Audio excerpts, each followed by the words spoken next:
kireka kushaka kwigira jambo zikuvuga kandi uwo jambo ngo yabanye n'Imana kunda kuzana nyine sikaya bashaka no kugira ngo bajishe abantu bacurikiranye amagambo. ubwo rero tubireke icyo nabwira abantu please ni mwirinde ibi bintu ngira ngo wumvise nk'uriya muvuzi gakondo ko yaje guhindura ibintu ko umugore yamupfiriyeho ngo yaragiye kurara nawe ariko nyamara bamuzi nk'umuntu uvura henda yaragiye kumuvura amupfiraho ariko yajya kwa muganga wenda ntiyari gupfa.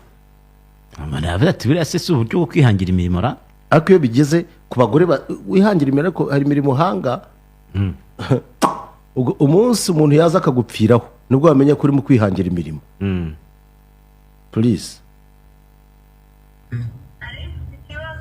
yego hari product yavuze mu bito ishobora kugufasha ya Vomicide Testosterone ibihumbi 10 nta kindi kibazo ni Vomicide Testosterone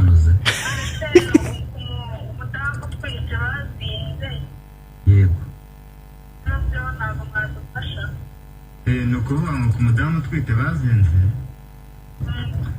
tumufasha kumuzingura ku buryo ajya kubyara nta kibazo afite. Hari ukuntu uba ufite abanzi hirya no hino babona Uwiteka abashije kuguha urubyaro batifuza kubona uhetse umwana bakakuzinga hakaba ubwo ujya kubyara bikanga bikarinda inda ivuyemo cyangwa ikanaguhitana. Uraza ukatugana tukakuzingura ubundi ukagenda ugatuza. Dusanga mu mujyi wa Kigali hano mu Gacinjiro ka Gisozi.